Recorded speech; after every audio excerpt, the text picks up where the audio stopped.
दोस्तों, हर इंसान चाहता है अच्छी ज़िंदगी जीना, अपने सपनों की ज़िंदगी जीना, खुश रहना और अपने मन को शांत रखना।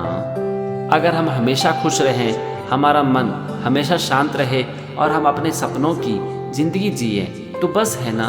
क्या इससे ज़्यादा और हमें कुछ चाहिए? इससे ज़्यादा हमें और किसी भी चीज़ की ज़रूरत नहीं है। लेकिन अब ज़रा सोचो कि ये हमें मिलेगी कैसे? ढेर पैसा कमाने से, बहुत सारी चीज़ें इकट्ठा करने से, बहुत ज़्यादा फेमस होने से, नाम कमाने से, बहुत ज़्यादा पावर हासिल कर लेने से? शायद नहीं। लेकिन हम अपनी पूरी ज़िंदगी क्या करते हैं? हम यही करते हैं ना। हम पैसों के पीछे भागते हैं, चीज़ों के पीछे भागते हैं। हमें चाहिए नेम, फेम और पावर। बहुत बार हमें ये मिल भी जाती है, लेकिन बावजूद इसके हम अपने सपनों की ज़िंदगी नहीं जी पाते हैं। हम खुश नहीं रह पाते हैं और हमारा मन भी शांत नहीं रहता है। एक समय हमें लगने लगता है कि जीवन में सब कुछ तो पा लिया, लेकिन फिर भी खुशी नहीं मिल रही है और मन भी शांत नहीं रह रहा है। तो आज हम समझेंगे कि आखिर सब कुछ पाने के बावजूद भी हम अपने सपनों की ज़िंदगी क्यों नहीं जी पाते हैं, हम खुश क्यों नहीं रह पाते हैं और हमारा मन शांत क्यों नहीं रहता है। सबसे पहले मैं आपको बताना चाहता हूँ कि सबसे अच्छा जीवन होता है सिंपल जीवन, सरल जीवन। और ये हमें चीज़ों को पकड़ने से नहीं बल्कि चीज़ों को छोड़ने से मिलती है। जरा सोचो कि कलाम साहब का जीवन कैसा था। क्या वो पैसों के पीछे भागे, पोजीशन के पीछे भागे, नेम और फेम के बारे में कभी उन्होंने सोचा? एक बार एक स्टूडेंट ने कलाम साहब से पूछा कि आपको सबसे ज़्यादा संतुष्टि कब मिली, प्रेसिडेंट बनने में, लेक्चरर बनने में या फिर साइंटिस्ट बनने में? तो इस पर कलाम साहब ने कहा कि मैं एक टीचर था, साइंटिस्ट था और मैं प्रेसिडेंट भी था, लेकिन मुझे सबसे ज़्यादा इंटरेस्ट था टीचिंग में और रिसर्च में। दोस्तों, अब ज़रा आप सोचो कि पैसा, पावर, नेम, फेम, पोजीशन ये सबसे ज़्यादा कहाँ पर है? प्रेसिडेंट बनने में, साइंटिस्ट बनने में या फिर टीचर बनने में? और कलाम साहब ने क्या चुना? कलाम साहब ने वही चुना जो कि सबसे ज़्यादा सिंपल था और जिससे वो लोगों के भविष्य को भी बदल सकते थे। उन्होंने कभी भी इसके बारे में नहीं सोचा कि मुझे कहाँ पर ज़्यादा पैसा, नेम, फेम, पावर और पोजीशन मिलेगा। प्रेसिडेंट बनाने के लिए भी गवर्नमेंट ने कलाम साहब से रिक्वेस्ट किया था। कलाम साहब ने कभी भी अपना नॉमिनेशन अपने आप नहीं भरा था। उन्होंने कभी नहीं कहा था कि मैं प्रेसिडेंट बनना चाहता हूँ। यहाँ तक कि जब उन्हें सरकार की तरफ से प्रेसिडेंट बनाने का ऑफर आया तो उन्होंने कहा था कि मैं सोच कर बताऊँगा। कलाम साहब कहते थे कि मुझे बस ज़रूरत की सामानें, एक कमरा और किताबें चाहिए, मेरे लिए काफ़ी है। उन्होंने हमेशा अपने जीवन को सिंपल रखा और यही कारण है कि आज भी हम उन्हें याद करते हैं। तो फ्रेंड्स, एक बात को याद रखो कि अपने सपनों की ज़िंदगी को पाने के लिए आपको अपने लाइफ को सिंपल करना पड़ेगा। मैं ये नहीं कहता हूँ कि हमें पैसा नहीं कमानी चाहिए, हमें चीज़ें नहीं खरीदनी चाहिए।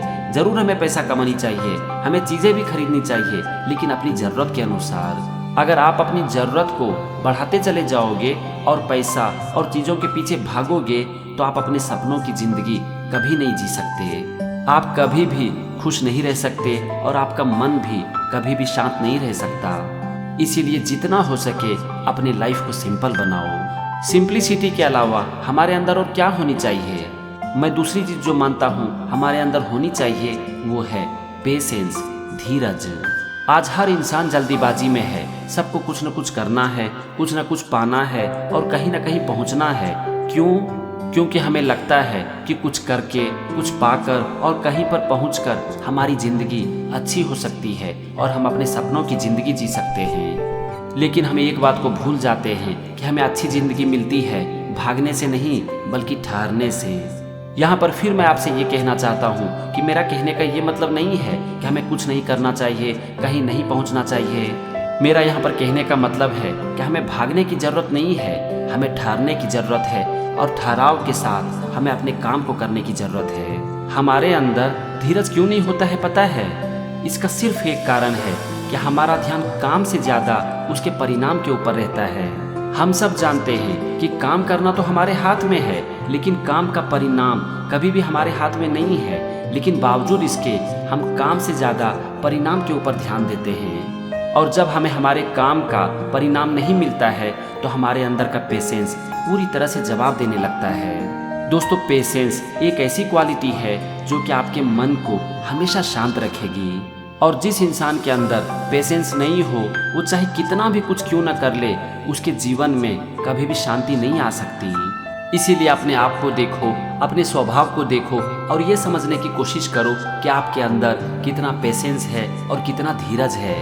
और अगर आप अपने अंदर पेशेंस को डेवलप करना चाहते हो तो इसका सबसे अच्छा तरीका है अपने काम को पूरे मन से करना और परिणाम को छोड़ना। क्योंकि काम का परिणाम कभी भी आपके हाथ में नहीं है और आप परिणाम के पीछे जितना भागोगे, आपके अंदर पेशेंस उतना ही कम होगा। और अगर आपके अंदर पेशेंस नहीं होगा तो कभी भी आप अपने सपनों की जिंदगी जी नहीं पाओगे। कभी कभी काम का परिणाम मिलने में बहुत वक्त लग जाता है और बहुत बार तो ऐसा भी होता है कि खूब मेहनत करने के बावजूद आपको परिणाम मिलता है ठीक उसका उल्टा जैसा कि आप चाहते हो। लेकिन यहाँ पर हमें सबसे ज़्यादा ज़रूरत होती है पेशेंस की, क्योंकि जिस इंसान के अंदर पेशेंस नहीं होगा वो बहुत जल्दी गिव अप कर देगा, अपने काम को छोड़ देगा। और अगर आप अपने काम को छोड़ दोगे तो आपको जीवन में सफलता कहाँ से मिलेगी? और अगर आपको जीवन में सफलता ही नहीं मिलेगी तो फिर आप अपने सपनों की जिंदगी कैसे जियोगे? तो अभी तक हमने बात की 2 पॉइंट पर, सिंप्लिसिटी और पेशेंस। अब हम आते हैं एक तीसरे और बहुत ही इंपॉर्टेंट पॉइंट पर, और वो है कंपैशन, दया। दोस्तों, आप कभी भी देख लेना, जब भी आपके अंदर किसी के प्रति दया आती है ना, तो उस समय आप अंदर से खुश होते हो।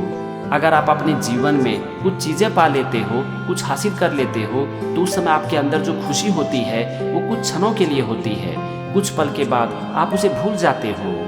लेकिन अगर आपके अंदर दया होती है, आप दूसरों की मदद करते हो, तो उस पल जो आपको खुशी मिलती है ना, उसे आप जीवन में कभी भी भूल नहीं पाते हो। ये खुशी है आपके अंदर की खुशी, आपकी आत्मा की खुशी। कंपैशन का इस दुनिया में सबसे बड़ा एग्जाम्पल है गौतम बुद्ध। उनके पिता राजा थे, वो एक युवराज थे और अपने पिता के बाद वो राजा भी बनने वाले थे। लेकिन गौतम बुद्ध को इस चीज़ में कभी भी कोई रुचि नहीं थी। उनके अंदर इतनी करुणा थी, इतनी दया थी कि दूसरों का दुख उनसे कभी भी बर्दाश्त नहीं होता था। वो जब कभी भी दूसरों को दुखी देखते थे तो वो अंदर से रो देते थे, और इसी चीज़ ने उनके जीवन की दिशा को बदल दी। वो सब कुछ छोड़कर ज्ञान की खोज में निकल गए ताकि वो दूसरों के दुख को दूर कर सके। गौतम बुद्ध के माता कौन थे, पिता कौन थे, भाई कौन थे, ये बात बहुत ही कम लोग जानते हैं। लेकिन आपको शायद ही एक ऐसा इंसान मिलेगा जो कि गौतम बुद्ध को नहीं जानते हैं। जरा सोचो, क्या सब लोग गौतम बुद्ध को क्यों जानते हैं, उनकी क्यों पूजा करते हैं, उनके द्वारा बताए गए उपदेश पर क्यों चलते हैं? इसका सबसे बड़ा कारण था उनके अंदर दया, कंपैशन। क्योंकि इसी के कारण वो ज्ञान की खोज में निकले और उन्होंने पूरी दुनिया को ज्ञान का रास्ता दिखाया। इसीलिए अगर आप चाहते हो कि आप अपने सपनों की ज़िंदगी जियो, आप एक अच्छी ज़िंदगी जियो, आप हमेशा खुश रहो और आपका मन हमेशा शांत रहे, तो आपके अंदर दया ज़रूर होनी चाहिए। क्योंकि जितनी आपके अंदर दया होगी, आप दूसरों की उतनी ही मदद करोगे। और जो इंसान अपने सच्चे दिल से मदद करते हैं, उसका हाथ कभी भी खाली नहीं होता। इसीलिए अपने दिल में दूसरों के प्रति हमेशा दया की भावना रखो और प्रेम की भावना रखो, और ये आपके जीवन को अच्छा बनाएगी। तो फ्रेंड्स, अपने जीवन को अच्छा बनाने के लिए इस वीडियो में हमने बात की 3 चीज़ों के बारे में, सिंप्लिसिटी, सरलता, पेशेंस, धीरज, और कंपैशन यानी कि दया। बस आप इन तीनों चीज़ को अपने जीवन का हिस्सा बना लो, फिर देखो आपको आपके सपनों की ज़िंदगी जीने से कोई नहीं रोक सकता। इसके ऊपर लॉजू की एक बहुत अच्छी कोट है जिसमें वो कहते हैं, simplicity, patience and compassion, these 3 are your greatest treasures. Simple in actions and thoughts you return to the source of being. Patience with both friends and enemies you accord with the way things are. Compassionate toward yourself you reconcile all beings in the world. तो friends, आज के video में बस इतना ही। मैं उम्मीद करता हूँ कि आज का वीडियो आपको पसंद आया होगा और ये आपके सपनों की ज़िंदगी जीने में आपकी ज़रूर मदद करेगा। तो चलो फिर, थैंक यू एंड जय हिंद।